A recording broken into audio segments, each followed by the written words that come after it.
जाबिर इब्न समूरा रवायत वअन जाबिर इब्न समूरा रदियल्लाहु तआला अन्हु सईद नबी सल्लल्लाहु अलैहि वसल्लम मिंबर फकाल आमीन आमीन आमीन रसूल पाक मिंबरे বসছেন জিবরিল আমিন আসছেন আমিন আমিন বলছেন আতানি জিবরাইল আলাইহিস সালাম ফকাল ইয়া মুহাম্মদ জিবরিল আমিন এসে বলছেন ইয়া মুহাম্মদ সাল্লাল্লাহু আলাইহি ওয়াসাল্লাম من أدرك أحد أبويه فمات فلم يغفر له فأبعده الله قل آمين فقلت آمين يا رسول الله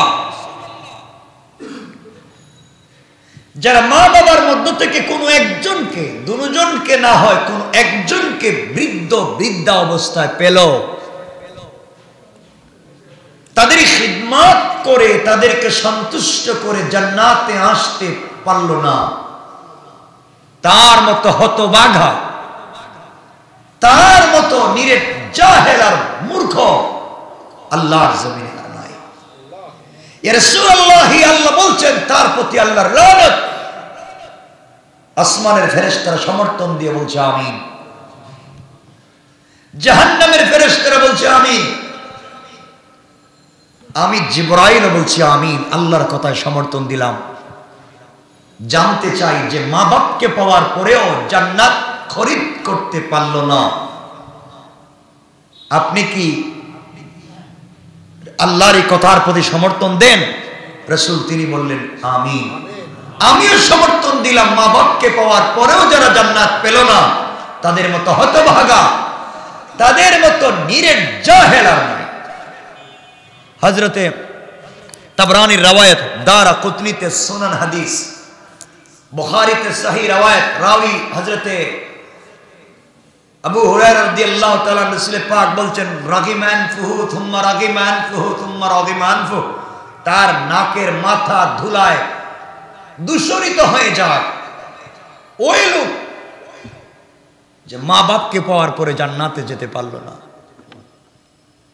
এর কারণ হলো আল্লাহ বলছেন পৃথিবীতে শুধুমাত্র কেবলমাত্র আমি আল্লাহ নির্ধারণ করে দিয়েছি সন্তান পৃথিবীতে দিব কিন্তু মাধ্যম দিয়েছিলাম মা বাপকে এজন্য আল্লাহ বলছেন ওয়াকাদা যারা আরবি ব্যাকরণ বুঝেন এই শাস্ত্র বুঝেন কাদা আমি আল্লাহ নির্ধারিত করে দিয়েছি আজীবনের মতো মীমাংসা করে দিয়েছি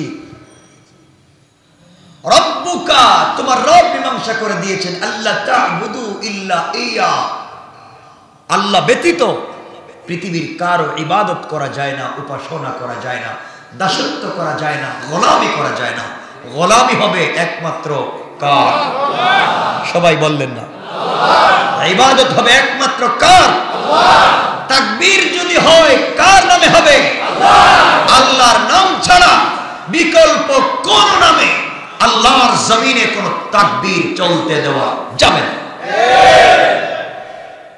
এই জমিন আল্লাহর এই জমিনে হুকুম চলবে শুধুমাত্র কেবলমাত্র আল্লাহ আল্লাহ বলছেন ওয়াকাদা রাব্বুকা আল্লা তা'বুদু ইল্লা ইয়া ইবাদত যদি করতেই হয় ইবাদত করতে হবে একমাত্র আমার ইবাদত আর পৃথিবীতে যদি ইহসান করতে হয় ইবাদত যদি করতে হয় ইবাদত করতে হবে আমার আর কারো প্রতি যদি দয়া করতে হয় ইহসান করতে হয় ওয়াবিল ওয়ালিদাইনি ইহসানা এই ইহসান করতে হবে শুধুমাত্র কেবলমাত্র মাতা-পিতা আল্লাহু আকবার বললেন না ইহসান আল্লাহ বলছেন যদি দুনিয়ার জমিনে তোমরা ইহসান শিখো ইহসানের তিনটা মৌলিক অর্থ তোমরা যদি দুনিয়ায় ইহসান শিখো তাহলে কিয়ামতের দিন তোমাদের প্রতি ইনসাফ করব না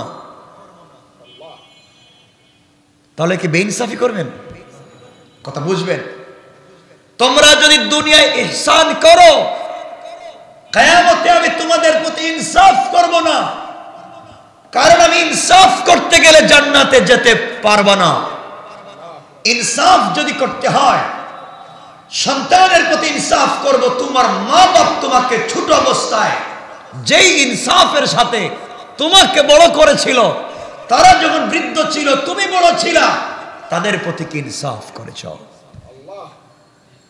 তখন ইনসাফের আদালত সমান সমান। আমি তাকে মেরেছি, সে আমাকে মারবে, আমার কাছে পায়, আমি তাকে দিয়ে দিব। আল্লাহ বলছেন আমি যদি ইনসাফ করি, ফামাইয়ামাল মিসকালা যাররাতিন খায়রান ইয়ারা, সরিষার দানা পরিমাণ নেক আমল উঠাবো। ওয়ামাইয়ামাল মিসকালা যাররাতিন শাররান ইয়ারা, সরিষার দানা পরিমাণ গুনাহ উঠাবো। এরপরে বলছে ওয়াত্তাকু ইয়াওমান তুরজাউনা ফীহি ইলাল্লাহ সুম্মা তুওয়াফা কুল্লু নাফসিন মা কাসাবাত ওয়া হুম লা ইউজলামুন। আমি যদি ইনসাফ করি তাহলে জুলুম করব না, পঙ্খানুপঙ্খানু হিসাব নিব। আর বললাম হিসাব নিলেই তুই জান্নাতে যেতে পারবে না। কথা বলেন? তাহলে কি করা লাগবে? ইহসান। ইহসান, ইহসান তাকে বলে আমাকে পিটালে মাফ, আঘাত করলে মাফ, বদনাম করলে মাফ, জ্বালিয়ে দিলে মাফ, অস্তিত্বকে নষ্ট করে দিলে মাফ। ইহসান বলা হয় তাকে যারা বিনা উদ্দেশ্যে বিনা স্বার্থে আজীবন পিছনে খেটে যায়, তার নাম ইহসান। মার বাবা তোমার আমার পিছনে বিনা স্বার্থে আমাকে আপনাকে জন্ম দিয়েছে, 10 মাস মা পেটে রেখেছে, ডেলিভারির সময় 2-2.5 বালতি ব্লাড গিয়েছে, আমাকে 2-2.5 মাস মুখের দুধ পান করিয়েছে, সে আমার প্রস্রাবে শুয়ে আমাকে কলিজায় রেখে বড় করেছে, আমাকে মাতৃভাষা শিখিয়েছে, আমাকে শব্দ চয়ন শিখিয়েছে, আমাকে এডুকেশন দিয়ে এডুকেটেড করেছে, সত্য করেছে দয়া আর ইহসান দিয়ে। যদি ইনসাফ করত, যদি ইনসাফ করত, মা বাপ বলতো তোকে আমি কুলে নিয়েছি, আজ তুই বড়, আমি বৃদ্ধ, আমাকে নিতেই হবে। বলছে না? বলছে না এই কথা? আল্লাহ বলছেন তোমরাও যদি ইহসান দুনিয়া বুঝো, আমিও কথা দিলাম কিয়ামতের দিন বিচার নিয়ে বিভ্রান্ত করব না, আমিও তোমাদেরকে আমার দয়া দিয়ে জান্নাত দিয়ে দেব। মনে রাখবেন, কোন পয়গম্বর, পৃথিবীর কোন সৃষ্টি আল্লাহর দয়া ছাড়া জান্নাতে যাওয়ার কোন রাস্তা নাই।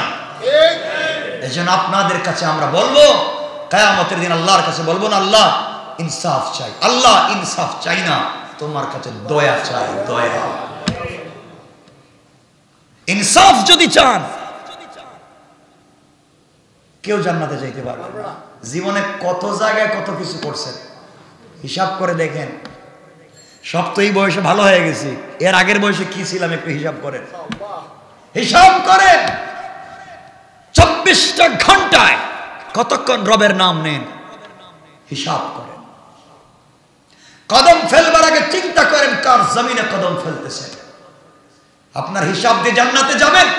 আল্লাহ যদি বলে গোলাম বল, তোকে যে আমি অক্সিজেন দিয়েছিলাম হাজার হাজার হাজার হাজার বোতল অক্সিজেন 80 বছরে ব্যয় করলে 1 বোতলের হিসাব দে, হিসাব দাও।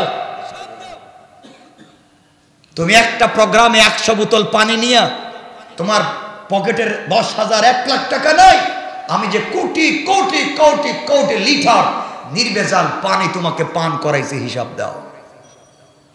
বলেন পারবেন? পারবেন?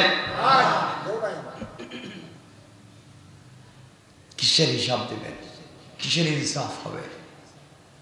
এজন্য আমরা চাইবো আল্লাহর কাছে দয়া। কি চাইবো? সবাই বলেন রাসূল পাক বলছেন আমি মা বাপকে পাওয়ার পরে জান্নাতে যেতে পারলো না। শুনেন, আমি আর আপনি সহিহ হাদিস সুনান ইবনে মাজাহ, রাসূল পাক বলছেন আপনি আমি যদি হজ্জে যাই, গেল 5 লাখ টাকা খরচ করে, হজ কবুল হবে কিনা কোনো গ্যারান্টি আছে? আছে? নাও তো হতে পারে, কারণ হজ্জের আহকাম আর রুকুনগুলো আমরা জানি না, হজ্জের মাসআলা সম্পর্কে আমরা বেখবর। আমরা ওখানে গিয়েও দুনিয়ার আলাপ করি। দেখবেন একজন আসছে আমেরিকা থেকে, আপনি গেছেন বাংলাদেশ থেকে, ওখানে দেখা হয়েছে, এখানে বলতেছেন আপনার মেয়ে আছে, আমার ছেলে আছে, দেখা হয়ে গেল, একটা বিয়ের তারিখ ঠিক করে ফেলি, পছন্দ হয়ে গেল, এগুলো করে, আমার জানা মতো করে। হারাম, হারাম। আপনি হজ যে এলাকায় করতে হয়, এই এলাকায় দুনিয়ার এমন সিদ্ধান্ত হারাম হজ্জের মৌসুমে, হজ্জের নিয়তে ঘর থেকে বের হওয়ার পরে। আপনি তো গিয়েছেন মাথা খুলে পা খুলে আল্লাহর কদমে যাওয়ার জন্য, দুনিয়ার চিন্তাটা আসে কেন?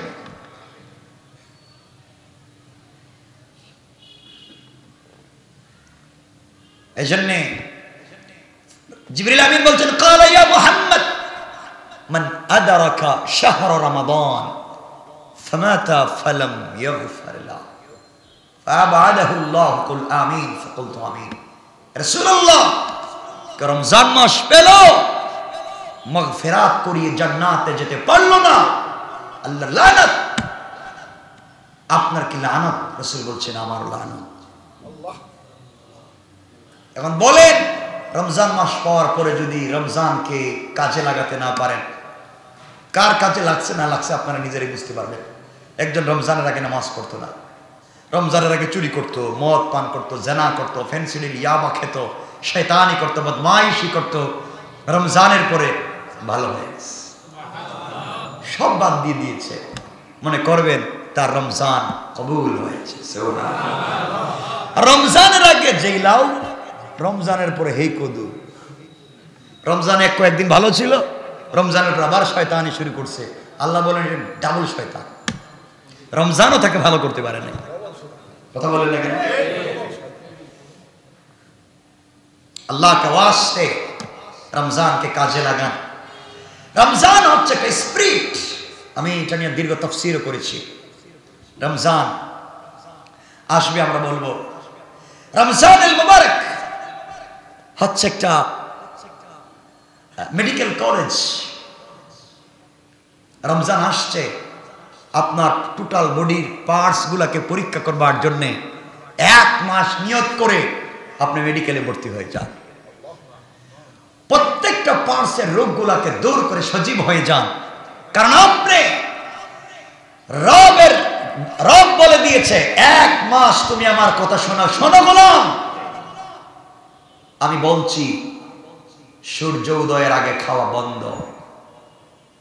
তোকে ট্যাবলেট দিচ্ছি, তোমার বডিতে অনেক রোগ আছে, রোগ দূর করতে যদি চাও তোমাকে আমার কথা মতো খেতে হবে। আল্লাহ কথা দিলাম, সূর্য উঠবার আগে পরে আর খাবো না, আগে খাবার বন্ধ। আল্লাহ বলছেন শোনো, সারাদিন না খেয়ে গোলাম যখন আমি তার সামনে খাবার ফ্রুটসের অভাব নাই, আমি রবের ইবাদত করবার জন্য, আমাকে মানবার জন্য কিছু খাচ্ছে না, খাবার থাকবার পরেও এভাবে দিন কাটিয়ে দিচ্ছে। সন্ধ্যার সময় খাবার টেবিলে বসছে কিন্তু খায় না, অপেক্ষা করতেছে যে রব বলেছিল খাবার বন্ধ, এখনো তো সেই রব বলে না খা। যে রব আমাকে রাত্রবেলা বলছিল খাবার বন্ধ কর, রব তো এখনো আমাকে বলছে না খাবার শুরু কর। আমার সামনে তো খাবার আছে, খাচ্ছি না। রব বলছেন গোলাম আমি তো খুশি হয়ে গেছি, আমার ওই যে রাত্রের কথা শুনলি, এখন সন্ধ্যা অপেক্ষা করতেছিস কখন আমি বলবো, কখন তুই খাবে। কথা দিলাম খাবারে হাত দেওয়ার আগে জিন্দেগির গুনাহকে মাফের ওয়াদা। রব তো তার নাম। এভাবে যখন রমজান কাটাবেন, রমজান কাটাবার পরে আসবে 20 তারিখ থেকে আপনারা ইতিকাফ করবেন। আমরা 1-2 মিনিটে বলবো মূল বিষয়টা বুঝাবার জন্য। ইতিকাফ আসবে, এর অর্থ হলো আল্লাহ বোঝাতে চাইলেন একজন FRCS, MBBS, FCPS ডাক্তারের কাছে রোগী গিয়ে বলছিল স্যার আমি অসুস্থ, ডাক্তার 1 মাসের ঔষধ দিয়েছে, বলছে 20 দিন পরে আমার সাথে দেখা করবেন। 20 দিন পরে ডাক্তারের কাছে গিয়ে রোগী বলছে স্যার ঔষধ তো খাইছি, পুরোপুরি ভালো হয় নাই। ডাক্তার বলছে দেখেন আপনার রোগ সম্পর্কে আমার ধারণা আছে, এই নর্মাল অ্যান্টিবায়োটিকে কাজ হবে না, আপনি 10 দিনের জন্য আমার হসপিটালে ভর্তি হয়ে যান, আমি স্পেশালিস্ট ডাক্তারের ব্রাঞ্চ বসাইয়া আপনার ট্রিটমেন্ট করব। গোলাম যখন 10 দিনের জন্য আল্লাহ হসপিটালে ভর্তি হয়ে যায়, তখন আল্লাহ স্পেশাল কিছু ফেরেশতা দিয়া এই গোলামের ট্রিটমেন্ট করেন। সুবহানাল্লাহ নাই? গোলাম রাত্রেবেলা জিকির করে, সেহরি খেয়ে কিছুক্ষণ ঘুমায় উঠে যায়, আবার তেলাওয়াত শুরু করে, জোহরের নামাজ পড়ে জিকির করে, আসরের পরে কোরআন তেলাওয়াত করে, ইফতারের সময় চোখের পানি ছেড়ে কান্নাকাটি করে, ইফতারের পরে সময় নেই আবার 20 রাকাত নামাজের জন্য রেডি হয়ে যায়, 20 রাকাত নামাজ পড়ে আবার তাহাজ্জুদের জন্য তৈরি হয়ে যায়। এভাবে যখন গোলাম কাটিয়ে দিতে থাকে, আল্লাহ বলছেন বুঝতে পেরেছি, ওকে, তোমার ভিতরে যে রোগ ছিল তা তোমাকে সুস্থ করে দিলাম। এরপরও কিছু লোকের রোগ সুস্থ হয় না, অসুস্থ থেকেই যায়। ফেরেশতারা আল্লাহর কাছে রিপোর্ট করছে, আল্লাহ আপনি যে বলছিলেন 10 দিন, ওকে অবজারভেশনে রেখেছি, পা থেকে মাথা পর্যন্ত টোটাল বডির প্রত্যেকটা পার্টসকে পরীক্ষা করেছি। আল্লাহ ওর বডির পার্টস তো অনেকগুলো ঠিক আছে, অনেকগুলো সমস্যা, কোন কোন জায়গায় সমস্যা? আল্লাহর চোখে সমস্যা। কি সমস্যা চোখে? আল্লাহ উল্টা পাল্টা দেখে। আর কি সমস্যা? আল্লাহর হাতে সমস্যা। কেন? আল্লাহ খারাপ জিনিসও ধরে। আচ্ছা বুঝলাম। আর কি? আল্লাহর মূল সমস্যা হচ্ছে ওর আত্তাকওয়া হাহুনা, এই দিলের যে তাকওয়া ওই জায়গায় একটু পছন্দ ধরেছে। কি করা লাগবে? আল্লাহ একটু যদি অপারেশন করে যায় সুস্থ হয়ে যাবে। আল্লাহ বলতেন শোনো, এই অপারেশন করবার জন্য সাধারণ কোন ডাক্তার এমবিবিএস এফআরসিএস কে পাঠাবো না। আমি আল্লাহ আমার একমাত্র রহমতের ফেরেশতা জিবরিল আমিনের মাধ্যমে একদল ডাক্তারকে, স্পেশালিস্টকে পাঠিয়ে দেব। এক রাত্রে, যে রাত্রে আমি আল্লাহ গোলামের সাথে কথা বলি লাইলাতুল কদর, ওই রাত্রে যাবে তানাজ্জালুল মালায়েকা ওয়ার রূহু ফিহা, সবাই যাবে জিবরিল আমিনের মাধ্যমে, ওরা ট্রিটমেন্ট করবে, সুস্থতা আমি আল্লাহ দিব। একদিনের ট্রিটমেন্টে 83 বছর সুস্থ করে দিলাম। একদিনের ট্রিটমেন্ট 83 বছর সুস্থ। এজন্যে রমজান, আমি আজকে এগুলো বলবো কম, রমজান আসছে, ট্রিটমেন্ট করবার পরে অপারেশন করে সুস্থ হওয়ার পরে আল্লাহ বলছেন কিরে কেমন হইল? আল্লাহ ওর তো অপারেশন করছি। জিবরিল আমিন বলছেন অপারেশন তো করছি আমি, এখানা তানাজ্জালুল মালায়েকা, একদল রহমতের ডাক্তার নিয়ে চিকিৎসা করছি, ওর সব ঠিক। আল্লাহ বলছেন তাহলে কি করা লাগবে? আল্লাহ ঠিক তো হইছে, কিন্তু অপারেশন একটু শক্ত হইছে, কি করা লাগবে? একটু অ্যান্টিবায়োটিক দেওয়া লাগবে। কয়দিন? বলেন না, বলেন না, বলেন। 6। রমজানের পরে আল্লাহ আরো 6টা অ্যান্টিবায়োটিক লাগবে, নাইলেও পুরোপুরি ভালো হবে না। কেন? ফেরেশতারা বলছে আল্লাহ তো আপনি বলছেন মান জা বিল হাসানাতি ফালাহু আশরু আমসালিহা, এক করলে তো কমপক্ষে 10 দেন, অত 30 হইছে। কত হইছে? কত হইছে? 300। আল্লাহ 300 দিনে তোর বছর না, আরো তো 60 দিন বাকি আছে। 300 দিনের ট্রিটমেন্ট, এখন আরেকটি অ্যান্টিবায়োটিক দিলে ভালো হবে। আল্লাহ কয়টা দিব? 6টা। শাওয়ালের 6টা রোজা রাখ, 6 10 60, রমজানের 30 তো 300, 6টায় 6 10 60, 360 দিন কমপ্লিট। আল্লাহ ট্রিটমেন্ট তো করছি, 360 দিন ভালো থাকবে। আল্লাহ বলছেন তারপরে আবার আগামী বছর দেখবো আবার অসুস্থ হয় কিনা। আল্লাহু আকবার বলেন, কাজে লাগাবেন। বলে দিলাম কাজে লাগাবেন। রমজানুল মুবারকের একটা রাত্র কেমনে বুঝাবো? হাজার হাজার হাজার হাজার বছরের রাত্রের সামনে মুখাপেক্ষা অনেক দামি। এজন্য আল্লাহর ওয়াস্তে আমরা কাজে লাগাবো তো ইনশাআল্লাহ। সামনে আসছে না? আসছে না? এজন্য আমার বন্ধুগণ যে কথা বুঝাতে চাইলাম, আল্লাহর রাসূল বুঝাতে চাইলেন এই দুনিয়ার জমিনে তোমরা যদি আমল করে জান্নাতে যেতে চাও, অন্য কোনো পন্থায় জান্নাত পাওয়া যাবে না। আল্লাহর রাসূল যেই পথের কথা বলেছেন আল্লাহর হুকুম মেনে, এই পথ ছাড়া বিকল্প কোন পথে শান্তি নাই। গোলাম তুমি আজকে আল্লাহকে চিনো না, আল্লাহকে না চিনে তুমি বিছানায় ঘুমিয়ে গিয়েছো, তোমার বালিশের দাম 50,000 টাকা, তোমার বিছানার দাম 10 লাখ টাকার বিছানায় ঘুমিয়েছো, air cooler air condition tiles আর সিরামিক ফিট করা রবে ঘুমিয়েছো। রবের কথা তোমার মনে পড়ে না, আল্লাহর কথা তোমার মনে পড়ে না। তোমার জানা দরকার ছিল গোলাম রে, তুমি যেই রবকে ভুলে গিয়ে ঘুমিয়ে গিয়েছো, এই রব তোমাকে ভুলে না গিয়া 19 জন ফেরেশতার মাধ্যমে পুরা রাত্র তোমার সিকিউরিটি গার্ডের ব্যবস্থা করে দিয়েছে। এজন্য আল্লাহ রাব্বুল ইজ্জত ওয়াল জালাল বলছেন, গোলাম দুনিয়ার জমিনে কোনো পথে শান্তি নাই, মানুষের প্রতি ইনসাফ করতে হবে, ইহসান করতে হবে। এই জন্য আল্লাহ বলেছেন, গোলাম রে দুনিয়ার জমিনে ইবাদত পাওয়ার যোগ্য আমি, আর ইহসান পাওয়ার যোগ্য মা বাবা। আজকে যদি সন্তান মা বাবার প্রতি দয়া আর ইহসান করত, মা বাপকে বৃদ্ধাশ্রমে রাখতে হতো না, মা বাপ নিজের লাইসেন্সকৃত পিস্তল দিয়ে নিজেকে হত্যা করতে হতো না। আর একটাই কারণ, সন্তান মা বাপকে চিনে না। আমার বন্ধুগণ, সমাজ বিষাক্ত হয়ে যাচ্ছে, ইসলামীকরণ থেকে সমাজকে দূরে সরিয়ে নেওয়া হচ্ছে। আপনারা জেনে থাকবেন, এই বিষয়গুলো নিয়ে আমি কথা বলতে চাই না। কর্ণাটকে যেই জায়গায় ওরা বিভিন্ন স্লোগান দিয়ে আল্লাহর নামের বিপরীতে স্লোগান দিতে চায়, যে কোনো স্লোগান দিতে পারবে, আপত্তি নাই, কিন্তু জমিন হলো একমাত্র আল্লাহর। এই জমিনে যদি স্লোগান হয়, হবে একমাত্র আল্লাহ।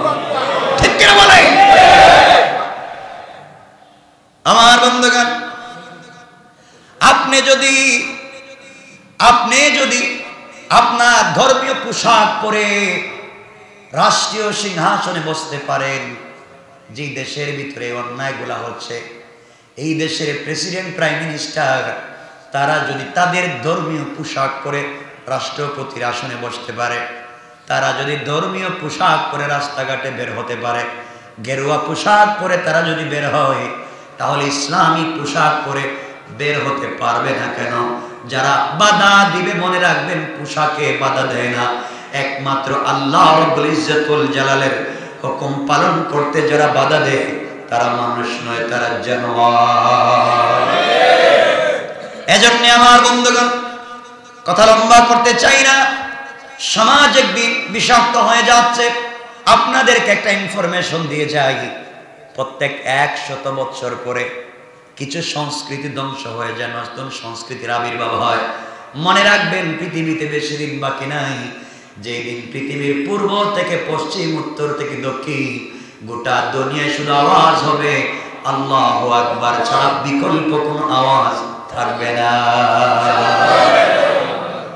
এজন্য আমার বন্ধুগণ, উগ্র হওয়া যাবে না, সন্ত্রাসী করা যাবে না, জঙ্গিবাদে লিপ্ত হওয়া যাবে না, হারাম কাজ করা যাবে না, সন্তানদেরকে মাদকের সঙ্গে জড়িয়ে দেওয়া যাবে না, রাষ্ট্রের অবকাঠামোর বিরুদ্ধে বক্তৃতা করা যাবে না, কথা বলা যাবে না। মনে রাখবেন, সব সময় কত সরকার আসবে আর যাবে, পৃথিবীতে কত চেঞ্জ হবে, কিন্তু তোমার স্বাধীন রাষ্ট্রে তোমাকে থাকতে হবে। এই জন্য যারা যত কৌশলে রাষ্ট্রের অবকাঠামোর বিরুদ্ধে আঘাত করবে, যারা মাতৃভাষার প্রেমিক, তারা কোনোদিন ছাড় দিবে না। এই জন্য আমার বন্ধুগণ, যুগে যুগে যারা আল্লাহর তাকবীরের বিরোধিতা করেছে, আল্লাহর হুকুমের বিরোধিতা করেছে, আল্লাহ রাব্বুল ইজ্জত ওয়াল জালাল যুগে যুগে তাদেরকে ঠিক করেছেন। কোন ঠিক কিনা? আমি যে সূরা পড়েছি শুধু তেলাওয়াত করে যাব। আল্লাহ রাব্বুল ইজ্জত ওয়াল জালাল বলেছেন, আলাম তারা কাইফা ফাআলা রাব্বুকা বিআসহাবিল ফিল। নবীজিকে বলছেন, আপনি কি দেখেননি আপনার পালনকর্তা হস্তি বাহিনীর সাথে কিরূপ ব্যবহার করেছেন? অর্থাৎ হস্তি বাহিনীর সাথে আল্লাহ রাব্বুল ইজ্জত ওয়াল জালাল কি ব্যবহার করেছেন, নবীজিকে বলছেন, আপনি কি দেখেননি? নবীজি তখন ছিলেন না, জন্মগ্রহণ করেন নাই, তিনি কেমনে দেখবেন? আল্লাহ বুঝাতে চান, এত কোটি কোটি কোটি কোটি মানুষ তা জানে, দেখেছে, অবিশ্বাস করার কোনো সুযোগ নাই। বন্ধুরে, আমি আল্লাহ বললাম, যুগে যুগে যারা আমার ঘরে আমার বিরুদ্ধাচরণ করবে, আমার হুকুমের বিরুদ্ধে দাঁড়িয়ে যাবে, আমি আল্লাহ তাদেরকে, নমরুদকে যেভাবে ঠিক করেছি, ফেরাউনকে যেভাবে ঠিক করেছি, হামানকে যেভাবে ঠিক করেছি, কওমে লূতকে যেভাবে ধ্বংস করে দিয়েছি, আদ আর সামুদকে যেভাবে ধ্বংস করে দিয়েছি, আবাবিলের মাধ্যমে যেভাবে হস্তি বাহিনীকে ধ্বংস করে দিয়েছি। বন্ধু, টেনশন করবেন না, লা তাহজান ইন্নাল্লাহা মানা। আপনি শুধু ভয় না করে আমার প্রতি বিশ্বাস রেখে আমার বড়ত্ব প্রকাশ করেন। কথা দিলাম বন্ধুরে, যারা এই বিরুদ্ধে আচরণ করবে, তারা আমার ধরা থেকে বাঁচতে পারবে না। ঠিক কিনা বলেন? আল্লাহ বলছেন, আমি যখন ধরি তখন আমি এমন ভাবে ধরি, আমি এমন ভাবে ঝাপটা দেই যেন ছুটতে না পারে। আল্লাহ বলছেন ইন্না বাতশা রাব্বিকা লাশাদীদ, আমি এমন ভাবে ধরি ওটার ছুটবার সুযোগ নাই। এজন্য আল্লাহ ধরবার আগে আমাদেরকে ভালো মানুষ হওয়া লাগবে, বলেন না ইনশাআল্লাহ। আল্লাহ রাব্বুল ইজ্জত ওয়াল জালাল বললেন, এরপরে আয়াতে বললেন আলাম ইয়াজআল কাইদাহুম ফি তাদলিল, বন্ধু আপনি কি জানেননি তাদের চক্রান্তগুলাকে কেমনে ধ্বংস করে দেন? তিনি বলেন তিনি কি তাদের চক্রান্ত নস্যাৎ করে দেননি? আল্লাহ বুঝাতে চান দুনিয়ার জমিনে যারা দ্বীনের বিরুদ্ধে চক্রান্ত করবে, আল্লাহ বলেছেন ইন্না কাইদাশ শাইতানি কানা দাঈফা। আল্লাহ রাব্বুল ইজ্জত ওয়াল জালাল বলেছেন যারা চক্রান্ত করবে, আল্লাহ রাব্বুল ইজ্জত ওয়াল জালাল বললেন সকল চক্রান্তকারীদের চক্রান্ত আমি আল্লাহর কাছে বড়ই দুর্বল। কোন সুবহানাল্লাহ। এরপর আল্লাহ বললেন ওয়া আরসালা আলাইহিম তায়রান আবাবিল, আল্লাহ বললেন তিনি তাদের উপরে প্রেরণ করেছেন যাকে যাকে পাখি। এরপরে বললেন তারমিহিম বিহিজারাতিম মিন সিজিল, যারা তাদের উপর পাথরের কঙ্কর নিক্ষেপ করেছিল। এখানে লম্বা লম্বা তাফসীর আছে পাথরের কঙ্কর বলতে আসলে কি। আল্লাহ বুঝাতে চান যে কাঁচা মাটি পোড়ানোর পরে যেই শক্ত হয়, এই পোড়া মাটির মতো শক্ত পাথর দিয়ে তাদেরকে আঘাত করা হলো। এরপর আল্লাহ রাব্বুল ইজ্জত ওয়াল জালাল বলেন ফাজআলাহুম কাসফিম মাকুল, অতঃপর তিনি তাদেরকে একেবারে ধ্বংস করে দিয়েছেন, ভক্ষিত তৃণ সদৃশ্য করে দিয়েছেন, তাদেরকে মাটির সঙ্গে এমন করে মিশিয়ে দিয়েছেন তারও কারো ক্ষমতা নাই দাঁড়িয়ে কথা বলা। আল্লাহু আকবার বলেন।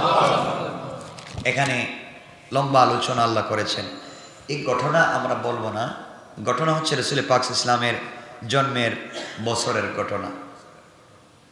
জন্মের বছর মক্কা মুকাররমায় রাসূল পাক সাল্লাল্লাহু আলাইহি ওয়াসাল্লামের জন্মের বছর এই হস্তি বাহিনীর ঘটনা সংঘটিত হয়েছিল। ইবনে কাসির এখানে লম্বা আলোচনা করেছেন, রাসূলের মুআজিজা বলেছেন। আমরা এটাকে বলবো আরহাসাত। মুআজিজা হচ্ছে নবুয়তের সাথে সম্পৃক্ত, নবুয়ত পাওয়ার পরে রাসূলদের থেকে যা প্রকাশিত হয় তাকে বলা হয় মুআজিজা। যেহেতু রাসূল পাক ইসলাম তখনও আসেননি, জন্ম হয়নি, 40 বছর পরে নবুয়ত পাবেন, এর মধ্যেই ঘটনাগুলো ঘটে গেছে। এটা মুআজিজার নিদর্শন স্বরূপ বলা যায়, মুআজিজা নয়। মুআজিজার ভূমিকা, মুআজিজা হবে তার ভূমিকা, যাকে নবুয়তের পরিভাষায় বলা হয় আরহাসাত, অর্থাৎ নবুয়তের ভিত্তি। আমার বন্ধুগণ রাসূল পাক যখন জন্ম নেবেন, হস্তি বাহিনীর কথা আপনারা অনেক শুনেছেন। আমার বন্ধুগণ আমি আপনাদেরকে বলবো রাসূল পাকের জন্মের সময় এই ঘটনা ঘটল। জন্মের সময় পারস্য বাদশাহ বিশাল বড় পাহাড়, এই বিল্ডিং ছিল, ওগুলো ভেঙে ছিল, চুরমার হয়ে গিয়েছে। যে আগুন জিন্দগিতে নিবে না, রাসূলের জন্মের সাথে সাথে আগুন নিভে গিয়েছে। সুবহানাল্লাহ বললেন না? আমার বন্ধুগণ অনেক লম্বা কথা। রাসূল পাক যেদিন জন্ম নিবেন পৃথিবীতে, আমি এই ঘটনার দিকে গেলে অন্যদিকে চলে যাব। এই দিন যে কি ঘটেছিল দুনিয়ায়, কেমন পরিবর্তন হয়েছিল আপনারা যদি জানতেন। সকল ফেরেশতারা মিলে আল্লাহর কাছে কি বলেছিল সেদিন, তোমার আমার রাসূলের জন্মের সাথে সাথে। আমরা সেদিকে আজকে যাব না, শুধু বলতে চাইব এই যে হস্তি বাহিনী যখন আসলো কাবা ঘর ধ্বংস করতে আসলো, কি ঘর? আপনার এই বাহিনীকে কি বলেন? বলেন না? হ্যাঁ, হস্তি বাহিনী তো বলেন। তারা আসলো, বাদশার নাম কি? আব্রাহা। এসছিল মসজিদ ভেঙে দিতে। কি ভেঙে দিতে? মসজিদ ভেঙে দিতে, আল্লাহর তাওহীদকে বন্ধ করে দিতে আসছিল আব্রাহা। আল্লাহ পাক তাদেরকে ঠিক করবার জন্য পাঠালেন আবাবিল, তয়রান আবাবিল, মানে ঝাঁকে ঝাঁকে পাখি। আমি বলছি না পাখির নাম কি, তয়রান আবাবিল, যাকে বলা হয় তয়ের মানে তো পাখি, আর এটা তয়রান আবাবিল মানে হচ্ছে ঝাঁকে ঝাঁকে। আবাবিল এটা পাখি না, ঝাঁকে ঝাঁকে। কি কি কেমনে? ঝাঁকে ঝাঁকে পাখি পাঠালো। প্রত্যেকটা পাখির মুখে একটা পাথর, দুই পায়ের চিপায় আর একটা পাথর। সুবহানাল্লাহ বলেন। প্রত্যেক পাথরের নাম লেখা, কার উপরে এই পাথরটা ফেলবে। যার নাম লেখা তার উপরে ফেলে দিলে মাথা দিয়ে ঢুকছে, পিছনের রাস্তা দিয়ে বের হয়ে চলে সাথে সাথে। পাথরটা এত ছোট, আবাবিল পাখি, এটা আপনাদেরকে কেমনে বলি। এই পাখিটা এত ছোট, কবুতর পাখি তো দেখছেন, এর চাইতে অপেক্ষা ডাবল ছোট। এই পাখিটা হচ্ছে এই ঝাঁকে ঝাঁকে পাখির একটা পাখি। আমার বন্ধুগণ, এই পাখি পৃথিবীতে আর দেখা যায় না। এই পাথর এত বিষাক্ত ছিল, যেখানে পড়ছে এটা অস্তিত্ব শেষ হয়ে গেছে। আচ্ছা, যে আল্লাহ পাথর দিয়েছিলেন, আল্লাহ মনে হয় এখন নাই, বিশ্বাস তেমন নাই, কথা বলেন। আচ্ছা, আল্লাহ শুধু অপেক্ষা করতেছেন একজন ইমানদারের দরকার। সমাজকে পরিশুদ্ধ করতে হলে আল্লাহ সাদ্দাতকে, এই নমরুদকে ঠিক করতে পেরেছেন না? পারেন নাই? হামানকে ঠিক করেন নাই? ফেরাউনের বন্ধু কে ছিল? কথা বলেন। হামান। এজন্য বন্ধু নির্বাচন করতে খুব চিন্তা করে বন্ধু নির্বাচন করবেন। ফেরাউন অনেকবার ইসলাম ধর্ম কবুল করতে চাইছিল, এটা তো বলছি আমি। অনেকবার ফেরাউন ইসলাম কবুল করতে চাইছিল, কারণ আল্লাহ বলছিলেন মুসা তাকে বলে দাও, সে যদি সারা জীবন বাঁচতে চায় সুযোগ আছে, সারা জীবন বাঁচতে পারবে, সারা জীবন ক্ষমতা থাকবে, সারা জীবন অসুস্থ হবে না, সে যেদিন চাইবে সেদিন সে মরবে, সব দেওয়া হবে। ফেরাউন বলছিল ওকে, কি ওকে, আমাকে আজকে রাত্রে ভাবতে দেন, কালকে আমি কালিমা পড়ব। তো মুসা ইসলাম বলছিলেন ফেরাউন এক কাজ করো, যার সাথে মন চায় তার সাথে পরামর্শ করো, চাইলে আসিয়ার সাথে পরামর্শ করো, বা যার সাথে মন চায়। তোমার বন্ধু যে হামান, এর কাছে যাইও না। ককে কথা দিলাম, ওরে আমি বিশ্বাস করি না, আমি ওর কাছে যাব না, ওর পরামর্শ নিব না। মুসা ইসলাম তো শান্তিতে ঘুমাচ্ছেন। যাক, ফেরাউন একটা কথা শুনছে, কালকে হামানের কাছে যাবে না। ফেরাউন ঘুম থেকে উঠে কোনো কথা নাই, ডাইরেক্ট হামানের কাছে গেছে। কি বলছে, দোস্ত মুসা তো এটা বলছে, আমারও মন চায় কালিমা পড়তে, কি বলোস? আমি আসতেছি 1 মিনিট। এই বলে হামান ঘরের ভিতরে গিয়া নাঙ্গা তরবারি নিয়ে আসছে, আইনা ফেরাউনের সামনে দিয়া বলে, দোস্ত সারা জীবন ছিল তুই আমার দোস্ত, সারা জীবন ছিল তুই আমার খুদা, আজকে তুমি বান্দা হয়ে যাবে। আমি বেঁচে থাকতে আমার বন্ধুরই অধপতন দেখতে চাই না, তরবারি দিলাম, তুই আমার আগে মার, এরপরে মুসার কাছে যা। এই কথা শোনার পরে ফেরাউন কয়, অহংকার ঢুকে গেল, দেখছো আমার বন্ধু আমারে কি ভালোবাসে, দোস্ত কথা দিলাম, কোনোদিনও মুসার কাছে যাইতাম না। এমন বন্ধু আছে এই সমাজে যারা ভালো মানুষের কাছে যেতে দেয় না, মসজিদে যেতে দেয় না, আল্লাহর নাম নিতে বাধা প্রদান করে, দাড়ি রাখতে পর্যন্ত দেয় না। ঠিক কিনা বলে? আছে না? আমরা যে সোসাইটিতে চলি, আমরা যে এলিট সোসাইটিতে বড় হয়েছি, আমাদের স্ট্রাকচার, আমাদের এডুকেশন, আমাদের স্টাইল, এগুলো নষ্ট হয়ে যাবে দাড়ি রাখলে। আরে বোকা, পৃথিবীর সবথেকে স্মার্ট যে যুবক ছিলেন, যেই যুবককে পৃথিবীতে সবথেকে স্মার্ট করে আল্লাহ তৈরি করেছিলেন, সেই মুহাম্মদ রাসূলুল্লাহর মুখে দাড়ি ছিল কি ছিল না? কথা বলেন, ছিল কি ছিল না? পৃথিবীর সকল স্মার্ট পুরুষের মুখে তো দাড়ি ছিল। তো আপনি দাড়ি রাখতে চাইবেন না, আপনার ব্যাপার। কারণ পৃথিবীতে এমন কোন নবী ছিলেন না যে নবীর দাড়ি ছিল না। সব নবীর কি ছিল? দাড়ি। সকল নবীর সুন্নাহ, সকল নবীরই দাড়ি ছিল। আলহামদুলিল্লাহ। আপনারা এখন দাড়ি রাখবার দরকার নাই, যারা রাখেন নাই আপনারা বিয়ের পরে রাখবেন, এই তো। হ্যাঁ, অনেককে জিজ্ঞাসা করি দাড়ি রাখছো না কেন, এখন তো দাড়ি রাখলে ভালো মেয়ে বিয়ে করতে পারবেন। আরে দাড়ি কাটলে কি আপনি ভালো মেয়ে পাবেন বলছে কেন?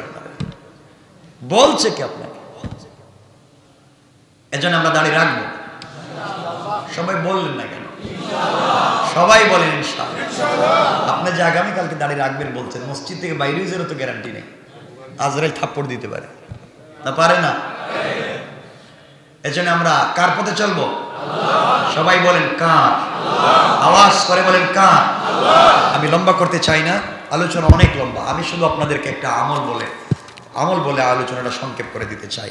এই আমলটা আপনারা করবেন ইনশাআল্লাহ। বলেন আমলটা হচ্ছে 5 শর্ত মেনে একটা আমল। কয় শর্ত? 5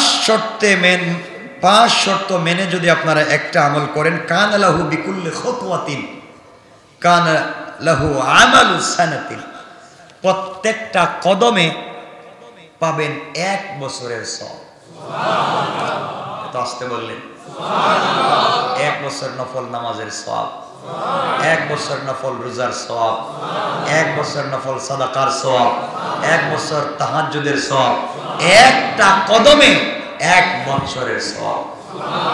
সুবহানাল্লাহ বলেন। হযরতে সাহাবায়ে কেরামের মধ্য থেকে অনেক সাহাবায়ে কেরাম বলেন, মুহাদ্দিসিনে কেরাম বলেন, পৃথিবীতে যত হাদিস বর্ণিত হয়েছে ফজিলতের এবং সওয়াবের, এই হাদিসের মতো এত ফজিলতের কোনো হাদিসই নেই। একজন বিশিষ্ট তাবেঈ, বিখ্যাত তাবেঈ সাঈদ ইবনুল মুসাইয়িব, তিনি বলেন, আমি সারা রাত তাহাজ্জুদ পড়ার চাইতে, সারা বছর নফল ইবাদতের চাইতে আমি এই আমলকে আরো বেশি গুরুত্বপূর্ণ মনে করি। সুবহানাল্লাহ বলেন। কানা লাহু আমালু সানাতিন কানা লাহু বিকুল্লি খুতওয়াতিন, প্রত্যেকটা কদমে 1 বছরের সওয়াব। এই কদমটা কি? জুমার দিন যারা মসজিদে আসে, কেমনে 5টা কাজ করে যারা মসজিদে আসে, তারা প্রত্যেকটা কদমে 1 বছরের সওয়াব পাবে। আপনার গাড়ি থেকে নেমেই তো মসজিদ ঢুকে যান, হাঁটতে চান না। দেখেন সংক্ষেপ করে বলে দিই, রাসূল পাক সাল্লাল্লাহু আলাইহি ওয়াসাল্লাম বলছেন, কয়েক মিনিটে হাজার হাজার হাজার হাজার বছরের সওয়াব পাওয়া যায়। সবাই বলেন না সুবহানাল্লাহ। কয় ঘন্টায়? কয়েক মিনিটে হাজার হাজার বছরের সওয়াব। রাসূল পাক বলছেন, কয়েক মিনিটে 1000 বছরের নফল ইবাদতের সওয়াব, 1000 বছরের নফল রোজার সওয়াব, 1000 বছরের নফল সাদাকার সওয়াব, 1000 বছরের তাহাজ্জুদের সওয়াব, 1000 বছরের দান খায়রাতের সওয়াব একটা কদমে পাওয়া যায়। কয়েক মিনিটে 5 শর্ত পূরণ করে যদি কাজ করা যায়, প্রতি কদমে 1 বছরের সওয়াব। কাজটা কি? যারা জুমার দিন জুমার নামাজে আসে মসজিদে, 5টা কাজ করে। জুমার নামাজে আসে, শর্ত 5টা, কাজ একটা। কাজ কি? কাজটা কি? জুমার নামাজ। কাজটা কি? জুমার নামাজ। কাজটা জুমার নামাজ। 5টা শর্তের একটা হলো, 1 নাম্বার জুমাবারে গোসল করা। সহজ, আপনারা করেন কিন্তু আপনাদেরকে সহজ করে দিই। জুমাবারে যত কষ্টই হোক, গরম পানি দিয়ে হলো জুমাবারে 1 নাম্বার আগে আগে মসজিদে আসা। 1 নাম্বার যারা জুমাবারে গোসল করবে জুমা উপলক্ষে। 2 নাম্বার যারা আগে আগে মসজিদে আসবে। 3 নাম্বার যারা পায়ে হেঁটে মসজিদে আসবে। 4 নাম্বার যারা এসে ইমামের কাছাকাছি বসবে, খতিবের কাছাকাছি বসবে, এক কথায় মসজিদের সামনে বসবে, একবারে সামনের কাতারে বসবে। কয়টা বলছি? 5 নাম্বার যারা কোনো কথাবার্তা না বলে মনোযোগ দিয়ে খতিবের খুতবা শুনবে। এই 5 কাজ, 1 নাম্বার গোসল করা, 2 নাম্বার আগে আগে মসজিদে আসা, 3 নাম্বার পায়ে হেঁটে আসা, 4 নাম্বার খতিবের কাছাকাছি ইমামের কাছাকাছি বসা, 5 নাম্বার মনোযোগ দিয়ে কথাবার্তা না বলে খুতবা শোনা। এই 5 কাজ যারা করে মসজিদে থাকবে, তাদের প্রত্যেকটা কদমে 1 বছরের সওয়াব পাবে। 1 বছরের সওয়াব। এটা কিন্তু ভুলভাল হাদিস বলতেছি না, সুননের হাদিস না, ডাইরেক্ট সহিহ হাদিস। 8-9টা কিতাবে হাদিসটা এসেছে, 17-18 জন রাওয়ী বর্ণনা করেছেন। সকল মুহাদ্দিসিনে কেরাম বলছেন এই হাদিস যখন রাসূল বলেন তখন এতটুকুন মুচকি হাসছেন যে তার মুখের সামনের দাঁত এতটুকুন বের হয়েছে, গালে টুল পড়েছে, এখানে ঘাম জমেছে, ঠোঁটটা লাবণ্যময় হয়েছে, নাকের সামনটা ঘেমে গিয়েছে।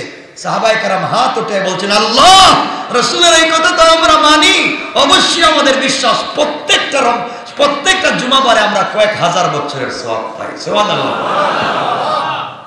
সাহাবায়ে কেরাম তো বিমানে করে মসজিদে আসতেন না, হেলিকপ্টারে করে আসতেন না, পায়ে হেঁটে আসতেন। সুবহানাল্লাহ বলেন না? এজন্য দেখেন আমাদের প্রত্যেকের ঘর থেকে এই মসজিদ পর্যন্ত আসতে এমন কি কেউ আছেন যার 100 কদম নাই? 100 কদম ছাড়া তো আসতে পারতেছেন না, কমপক্ষে 100 কদম। তাহলে কোনো মানুষের যদি 100 কদম হেঁটে 5টা শর্ত মেনে 100 কদম হেঁটে মসজিদে আসে, কয় বছরের সওয়াব? 100 বছরের সওয়াব। সুবহানাল্লাহ বললেন না? তো 100 কদম হাঁটতে আর কয় মিনিট লাগে? আপনারা তো কি সুন্নত নিয়ে বসে থাকবেন, ভুল ইসলাম নিয়ে বসে থাকবেন। সহিহ ইসলাম। 100 কদম হাইটা মসজিদে আসেন, কয় বছরের সওয়াব? এক কদমে 1 বছর। 100 কদম হাঁটলে 100 বছর, 1000 কদম হাঁটলে প্রত্যেক জুমাবারে যদি 1000 কদম হাইটা, এখন যদি আপনার বাড়ি ধরেন এখানে এই যে মানিক সুইটের সাথে, আপনি চিন্তা করেন দুলেখাল দিয়ে গিয়া ওয়ারি দিয়া ঘুরিয়ে আমি সালাক, যেমন ওই যে আমাদের কি মিঠু চিন্তা করলো যে আমি এক কাজ করি, একটু ঘুরাঘুরি করে এদিকে আসলো। তাহলে কই কিরে শুক্রবারের দেখি ফজিলত ভালোই জানছিস। এজন্য আমরা আসবো, যেখানেই থাকি হেঁটে আসবার চেষ্টা করব। রাসূল পাক বলেন, আমিও তখন বলি কথাটা যখন মনে করে দিলাম, হবে তো সব তো ভাই। রাসূল পাক বলতেন, আমরা লম্বা হয়ে যাচ্ছে, নবীজির ঘর আর মসজিদে নববীতে একটাই, শুধু পর্দা। তো নবীজি বলেন, আমি হাদিস বর্ণনা করার পরে তখন চিন্তা করে গেলাম যে আমার তো রুমে হাঁটা লাগে না, এখন আমার কি করণীয়? রাসূল পাক বলেন, আমি জুমাবার ফজরের নামাজ পড়ে একটু আবু বকরের বাড়িতে যাইতাম, ওমরের বাড়িতে যাইতাম, ওসমানের বাড়িতে যাইতাম, আলীর ঘরে যাইতাম। আর আলী যখন বেলাল যখন আজান দেওয়ার উদ্দেশ্য করতো, এর আগে আমি হাইটা এতটুকু কদম দিতাম যেন একটা কদম দিলে যেখানে 3 কদম যায়, মানে এতটুকুন ফাঁক রাইখা, মানে আমি 1 কদমে আগে হাঁটলে যতটুকুন যাইতো আমি এটারে 3 কদম দিতাম। কি বুঝলেন? রাসূল সওয়াব কতটুকুন চিন্তা করতেন। সুবহানাল্লাহ বলেন। রাসূল পাক বলতেন, আমিও চিন্তা করতাম মোটামুটি প্রত্যেক জুমায় যেন আমার 1000 কদম হাঁটা হয়। তাহলে 1000 কদম হাঁটলে 1000 বছরের সওয়াব, প্রত্যেকটা মাসে 4000 বছরের সওয়াব। সুবহানাল্লাহ। রাসূলে বলেন না সুবহানাল্লাহ। আপনারা কি চান? কোন নবীর উম্মতের আগে জান্নাতে যাইতে চান? শুধু এক জুমার কথা বললাম, এগুলা রাইখা আমরা সময় পাই না। এজন্য আল্লাহর ওয়াস্তে আমরা হেঁটে আসবো। কারণ আপনারা অসুস্থ যারা চিন্তা করবেন আমার আবার হাঁটবো না, যতটুকুন পারেন হাঁটবেন, না হাঁটলে তো আপত্তি নেই, সব তো আপনি পাইবেন, আমি না। কয়টা শর্ত? কাজ কয়টা? একটা কাজ করবো, মসজিদে জুমার সালাত পড়বো, 5টা শর্ত মানে 1 নম্বর গোসল করব, 2 নম্বর আগে আসবো, 3 নম্বর পায়ে হেঁটে আসবো, 4 নম্বর ইমামের কাছাকাছি বসবো, 5 নম্বর খুতবা মনোযোগ দিয়ে শুনবো। এই 5 কাজ করে যারা জুমার সালাত আদায় করবে তাদের প্রত্যেকটা কদমে 1 বছরের নফল সালাতের সওয়াব, 1 বছরের নফল সিয়ামের সওয়াব, 1 বছরের নফল সাদাকার সওয়াব, 1 বছরের তাহাজ্জুদের সওয়াব। আল্লাহ রাসূল বলছেন 1 বছরে যত ইবাদত করলে যা সওয়াব হয় 1 কদমে তার সওয়াব পাবে। সুবহানাল্লাহ। আল্লাহ আমাদের কবুল করো, সবাই বলেন আমিন।